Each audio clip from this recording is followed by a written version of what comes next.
This is a podcast from Partnerships for Wellbeing.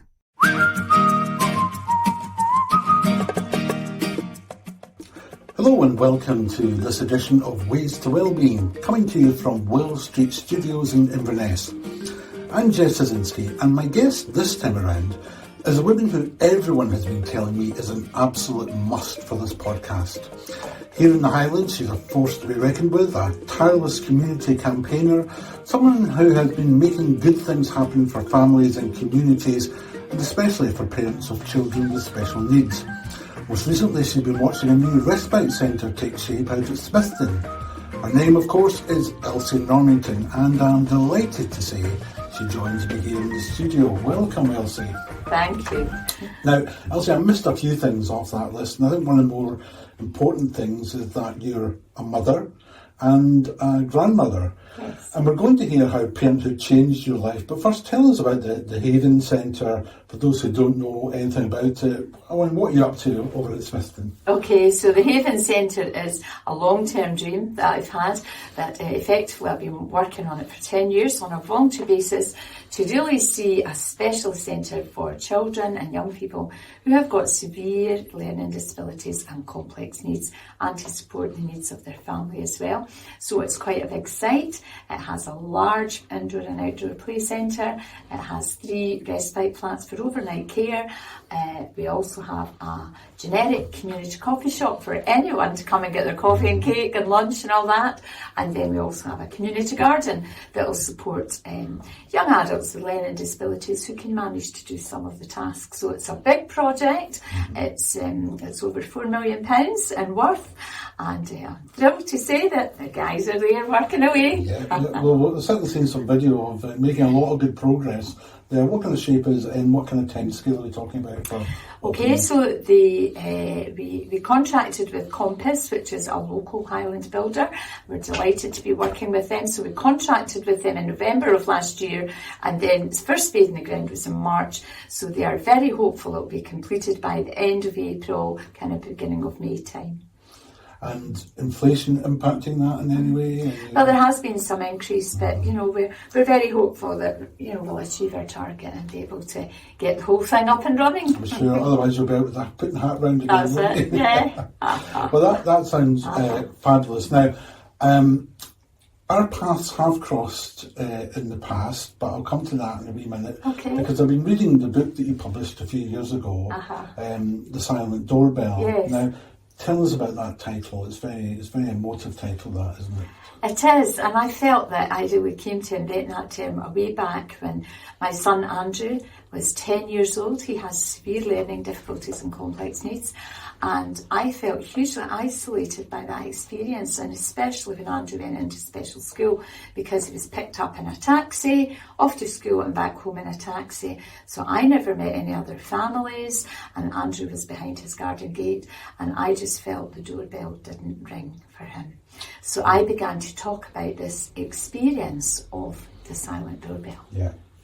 I mean, the book is about how your life changed when Andrew was born, and when you discovered that he had these kind of needs and it wasn't developing in the way that some other children were. There must have been times when you thought, why me? Mm-hmm.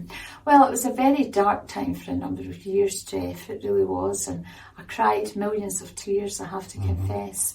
And I just couldn't get my head around the fact that Andrew was not the son that I thought I had given birth to.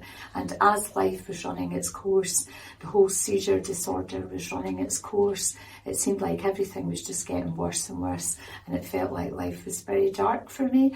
And I would often get up in the middle of the night and just sit in the living room and I would pray. I'm a very active Christian. I would sit and pray to God, and there's a verse in Psalm 46 that says, God is my refuge and strength and ever-present help in trouble. And I would often just sit and say that over and over again and say, God, please be my refuge and support, because I just can't get through this on my own.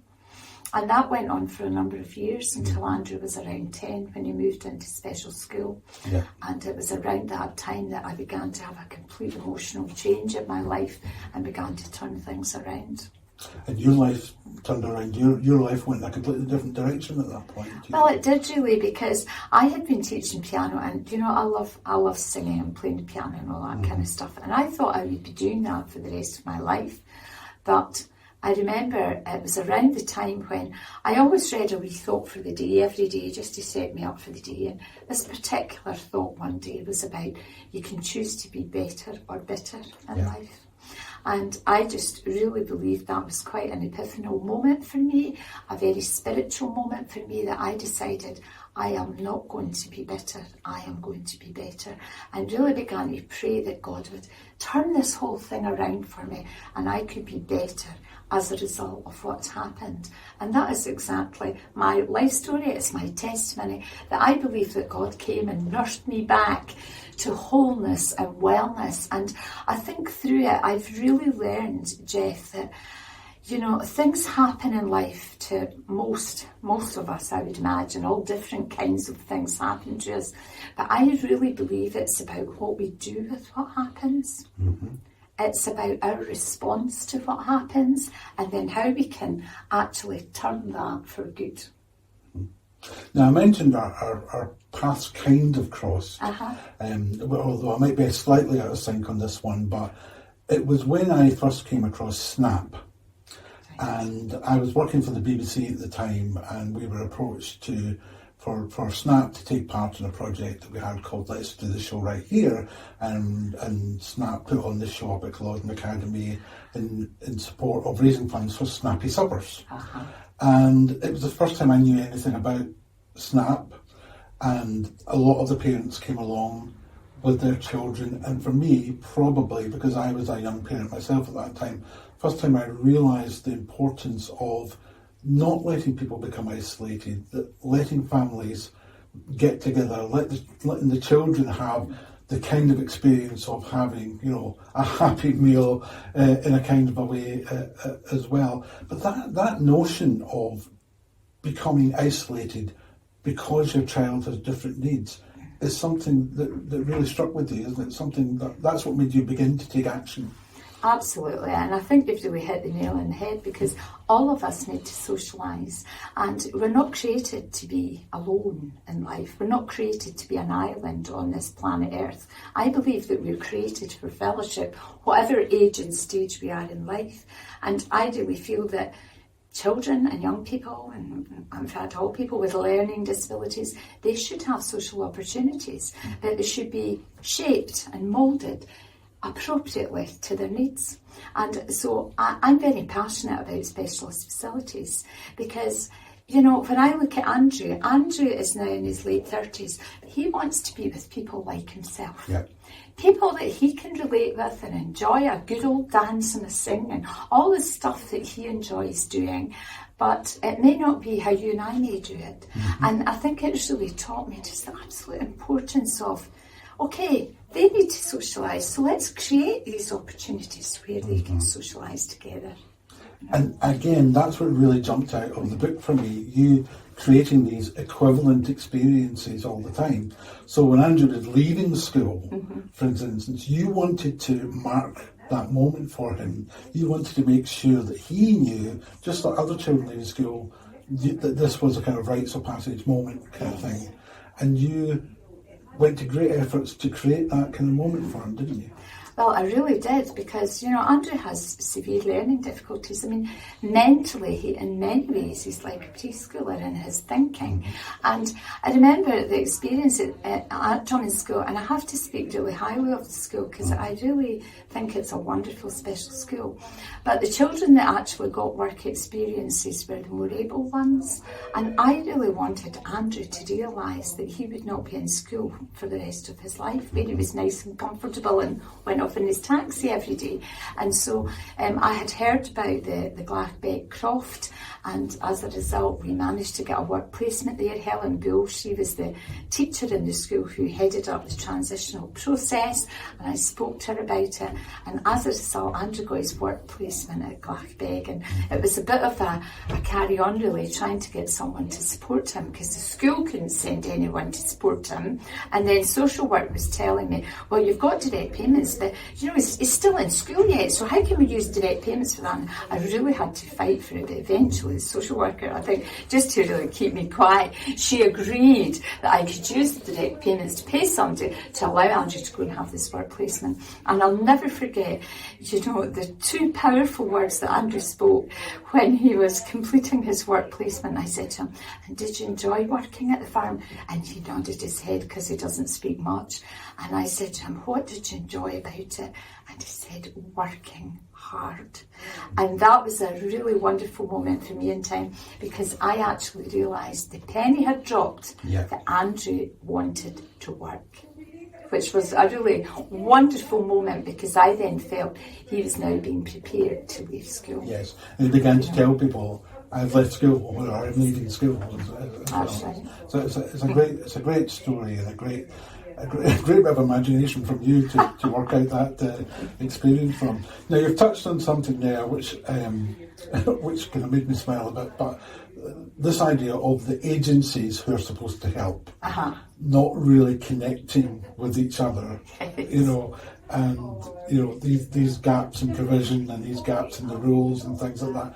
It must be, I don't know if it's still frustrating, but it must have been tremendously frustrating at the time. Well, it very much was at the time, because in some ways I felt a bit of a catalyst, because I like to be a go-getter. I like to get up and make things happen. And I was one of the first who had direct payments for a teenager when it came on board. And, it was actually working very well. We were employing staff, and they could take Andrew out and look after him, and George and I could go out and stuff like that. But when it came to this work placement, because it seemed to be crossing boundaries of adult social care versus being in education, it felt like nobody could make it work. And, I just couldn't believe the hassle I had trying to get this thing to work, when essentially in special school, young people can stay till their 19th birthday. So Andrew was an adult, and yet it was still an education. And I just had to really fight until I won through in the end. But it was quite a frustrating process. Yeah. What about these days? Because we hear a lot about children with needs being put into mainstream education, and we hear a lot about the lack of support in schools as well. Do you take a view on any of that? Well, I do have quite a strong view on that, as I'm sure you could imagine, Jeff, because I'm very pro-specialist. I really believe that if children, particularly those that have got more severe needs and have particular kind of nursing care needs, behavioural needs, etc., I don't believe they should be in mainstream school. To me, they should be in a much more sheltered environment with specialist teaching, specialist social care, services that can really support that child to the best, because what can actually happen is just masses and masses of frustration evolve, and then eventually the whole thing can blow up so much, and that can affect the whole of the class. And I really feel great sympathy for teachers nowadays, because they're expected to have their class into reading groups, for example, and then you've got this couple of children over here who have got severe difficulties that they'll never read. How are they supposed to adapt the curriculum for all of those children and meet all of their needs? I feel that's quite an impossible task. But can you sympathise with the parents who perhaps, maybe I'm putting thoughts into their heads, but perhaps are in a bit of denial about the needs of their children and think, I just want my kid to be in the same school as their pals? I can understand that perspective and that longing and that desire. You just want to rub it out and make it all okay, that your child is just like everybody else, but they're not.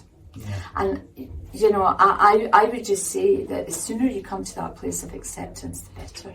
Because although you push and push for your child to be included in a mainstream environment, even through secondary school, in the end, when young people leave secondary school, they go off to university, they go and get a job, they go out dancing and drinking and anything else that they want to be doing. And where's your son or daughter? He or she is at home. Yeah. So let's come back to you now, because at the end of your book there's an awful lot of reflection from you, and you sit and think, I wonder how my life would have been different if Andrew had turned out differently, and you kind of ponder about what he may have done and what your life might have been Do you still have those thoughts, or because I think most people from the outside would look at you as an amazing success story. You know, you've achieved so much, and you continue to achieve so much. Do you think perhaps it was meant to be for you? It's really quite a difficult question in a way. Is it meant to be? Because, you know, it's like two sides of a coin, you know. I believe that every child is a gift from God, regardless of their social background, their abilities, and so on. And yet, on the other hand, we have children who have got all these disabilities. And really, it's about how you marry that together. That, well, was it meant to be? I just have to accept the fact that, well, for now, it was meant to be. I don't understand the reason for that being meant to be, but it's how I can make the most of that situation of how it meant to be.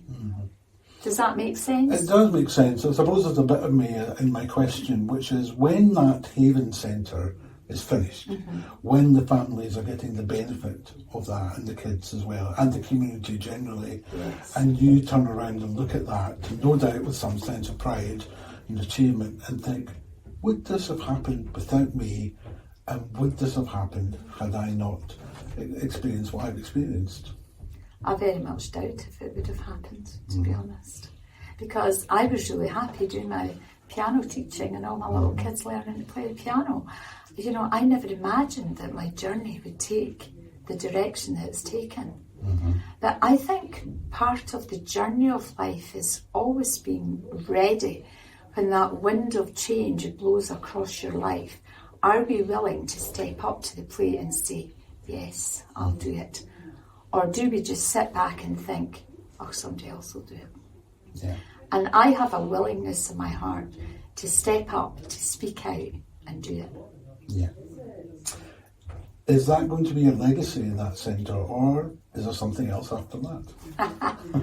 Well, who knows? We'll have to wait and see. I think you've got some secret plans. We'll have to wait and see, shall we? Elsie, there's so much more we could talk about. I just want to congratulate you. You are the guest we should have had many weeks ago. You are the inspiring figure that everyone says you are. So thank you very much for being our guest on Ways to Wellbeing. Thank you. It's been a pleasure talking to you, Jeff.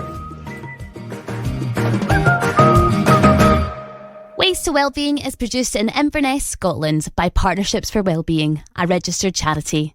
To find out more about our services, go to p4w.org.uk.